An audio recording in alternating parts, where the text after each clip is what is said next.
So a while back, I made a review of the Zeapon Micro 2 slider, and I said that it was one of my favorite sliders in that category, you know, that basic size bracket, and that still remains true to this day. I've used that slider more for personal and professional shooting than I have with any other slider that I own. It comes in at a great price point. Of course, it's made really well. It's very compact, so it's easy to bring with you, but because of the way it moves, it allows you to get a pretty decent range of motion still, and the fluid-like damping system that's built into it allows you to get very smooth, consistent movements even by hand, which is something that I really cannot do with other sliders. Well, now they've come out with their motor for the Micro 2 slider, and this is a motor module that you can attach right to your existing slider if you already have one. You don't need to buy a whole new unit. It's not toolless. You do need some tools and a little bit of time to do it, but it's not too difficult. And you can see here, I've been using this pre-production model of the motor for about a month now, and I've used it both on professional shoots and also personal stuff for YouTube, and it's worked great. It's not perfect, of course. There are some downsides to it, which we will talk about today, but I've now got the full kit, what you'll get if you buy this all together as one unit. So we're going to open this up. We're going to see what's included in here if this is how you buy it, and we'll also take a quick look at how it attaches if you buy it separately. We'll show you how it works, and we will give you some examples, of course, as well as talk about the pros and the cons, the pluses and the minuses, the good and the bad along the way. So let's get into it.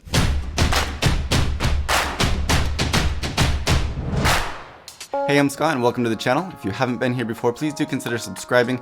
We do all kinds of unboxings, tests, tutorials, anything photo and video related. So if you like the content today, again, please do consider subscribing, and don't forget to hit the little bell icon when you do so to get notifications of new content in the future. Also, don't forget to find me on Facebook and like that page too, because I will be posting more and more samples of clips that were taken with this slider and a whole lot more. So getting right into it, the motor module by itself should cost around $200, and if you buy the whole kit already assembled, the slider and the motor together, it shouldn't cost anything more than $400 US. Fluid resistance that you get here, much like the fluid head on a tripod, a video tripod, it kind of helps you to achieve that with a lot less effort. Of course, that still does take some concentration though, and if you're doing things like pulling focus at the same time, it can get a little bit more tricky, and you can find yourself speeding up or slowing down and getting that inconsistent movement along the way. But if you add a motor onto there, that takes that out of the equation. You're going to get consistent speed the whole way through. You can get repetitive movements because you can program movements into there. You can add things like a follow focus or remote follow focus, and then you can move things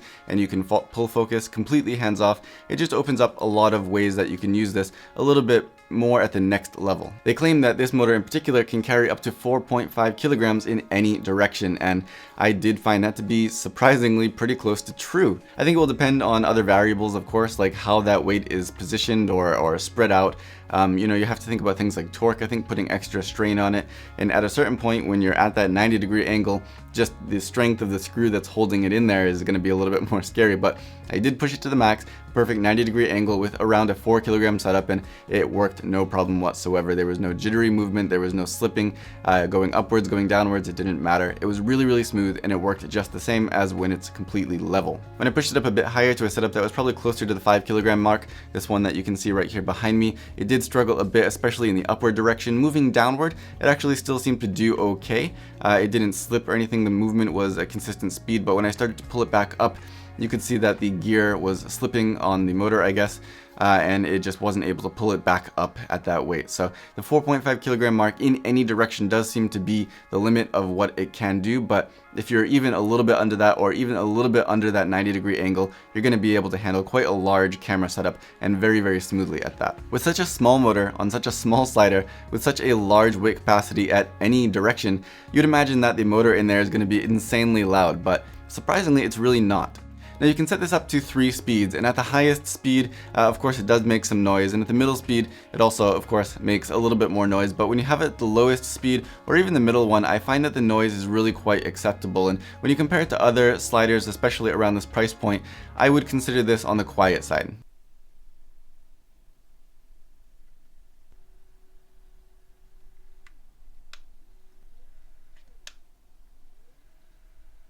Again, keep in mind if you go up to that highest speed, you are going to hear the noise a lot more, but even at the medium speed, I found it not to be a problem for things like interviews when you have it maybe, 6 or 7 feet away from the microphone. Now, keeping along that same theme of compact size, this can be powered by a built-in battery plate with Sony MPF style batteries, and if you have something like this very small sized NPF battery, you can get probably about 4 hours or so out of it. Of course, there are again other factors at play, but more or less 4 or 5 hours out of one of these. And I've always only used one of these on every shoot that I've taken it on, and it's worked no problem. If you step it up to a middle-sized NPF battery, you of course get more life out of that. And if you go for the largest size, which will still overall be a pretty compact setup, you can get like 14 or 15 hours out of one of these batteries. You can also power it with a USB power bank. However, I personally just haven't even tried that because using one of those small compact NPF batteries, it really adds almost zero size to this motor, and there's no wires or anything, and I can still get a good solid 5 hours out of it. The motor unit itself is really simple, and again, I love that there's no extra wires necessary to get this up and running. It just makes it easier to pack away. It makes it easier to avoid losing things or forgetting things.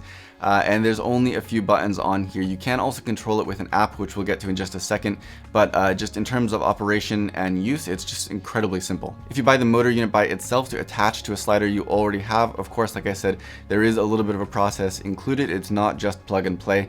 You will have to remove half of the belt, which is already on there, but it's pretty easy to do that. The screws are pretty tiny, but if you look inside of the center part of that slider, you can see underneath on the top and the bottom, the belt is actually just screwed right into there. So just remove those screws and switch out those parts attaching that belt with the parts that are included with the motor. Once you do that, slide the motor on the end, and the belt, which is already inserted into the motor, can just screw into those pieces you just attached, and then screw the motor itself into the slider so that way it stays in place and you're good to go. I would love if this was completely toolless to remove and attach, but honestly, I understand why they did it this way, so that way it opens up the opportunity for people who already have the slider to just kind of upgrade their existing slider.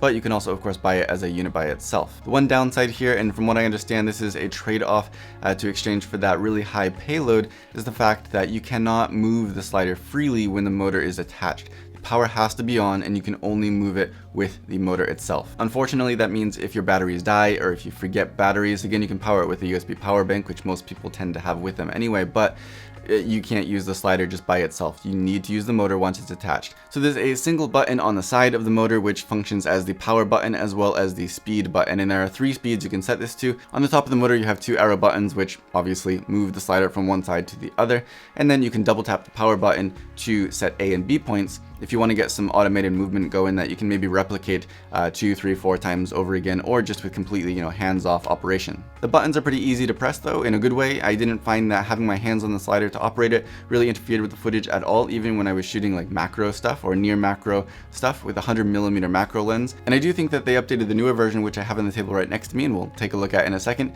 to have a kind of delay. If you program movement, you can start it and it will take a second before it actually starts moving, just to avoid any chance of your actual pushing the button having effect on your footage. This can also be used for time lapse, but for that as well as looped movement, you do need to use the mobile app. And at least looped movement is one thing that I do wish they would include as a function that can be accessed with the buttons built into the motor instead of having to use the app, because that's something I'd use more often, and I really don't want to have to connect to the app if I don't have to. However, that app at the moment is only available for Androids, and I don't have an Android. I understand that it should be released sometime this month for iOS, and at that point I will make another video, a dedicated video to show how that app works, including things like time-lapse and looped motion. For now, let's go ahead and open up the box of the kit so you can see what's included if you buy the slider and the motor all as one unit. This is the MOTORIZED Micro 2, like I said, so we're going to get this out of the box, see what is included.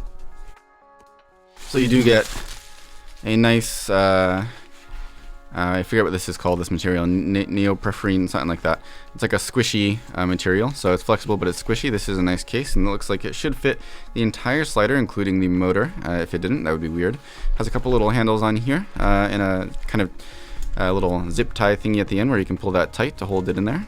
In this little package here, it comes with an Allen wrench, comes with a 3/8 to 1/4 adapter screw. It comes with a USB cable. This is USB-C, so this is going to be, if you want to power this via a power bank. And it comes with a couple of the little extra attachments for the belt here, which I showed you already, I believe, as well as a couple extra screws and some paperwork there.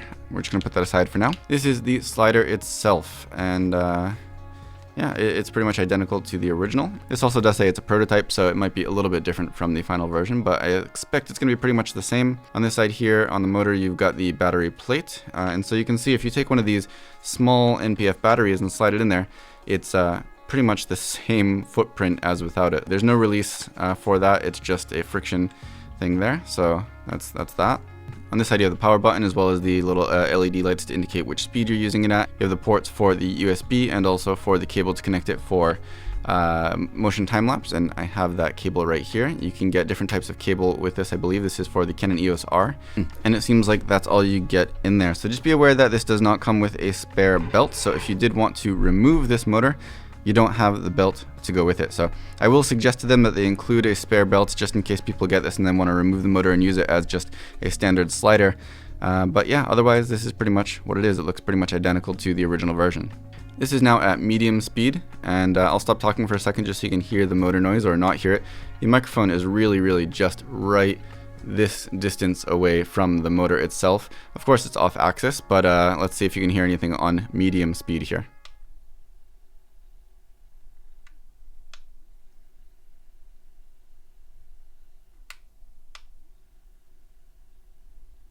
At this point, I think the sound of me pushing the buttons is louder than the motor itself. Let's go up to the highest speed here.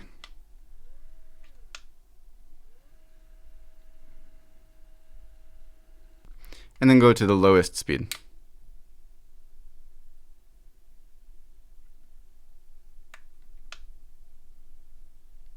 Yeah, at this speed it's nearly silent. Again, if you want to see any more details about the actual slider itself, do check out my original review where I show everything in a bit more detail there. Like I said, I've been using this for about a month now on both professional and personal shoots, and it has not let me down. The motion is incredibly smooth, incredibly consistent, not shaky, not jerky, even with heavier loads on there, even with macro lenses, even when you have a heavy camera set up completely vertical. It's just been really rock solid, just as the slider has been itself over the past, I don't know how many months it's been that I've been using it, but I've used it quite a lot. There are two major downsides to this for me, and one of those I think can possibly be fixed, and that's I wish there was access to looped motion, back and forth continuous motion for something like an interview without having to connect to the app. Just I don't want to have to take that extra step for something as simple as looping the motion. The second is that if you forget your batteries or your batteries die and you don't have any alternative source of power like a power bank, then you can't use the slider at all. Again, I get that's a trade-off for being able to carry such a heavy camera, and you know, for a lot of people I think that's going to be a more valuable thing anyway, but they chose the path that they chose, and you just have to decide for yourself if that's going to be a deal breaker or not. For me, it's absolutely not. This is incredibly easy to use and reliable and consistent, so I have no problem with it. Otherwise, for the price, the super compact size that you're still getting out of this whole package, the power that it comes with, the ease of use, the no need for any cables or anything like that to get this up and going. This is an incredibly powerful little slider, and it is one of the most valuable parts of my kit besides my camera and lights, of course. I bring it with me on every shoot lately, and I have used it on every shoot lately, which is not something I can say for other sliders. Again, I will also be releasing another video, a dedicated video for the smartphone app when it is released for iPhone. If you do have any questions about the slider itself, check out the original review I have for the Zeapon Micro 2. I'll put a link down in the video description and also on screen at some point during this video. And if you have any questions else that are not answered in this video or that one, please do let me know down below. I'll do my best to get back to you. And as always, thank you for watching.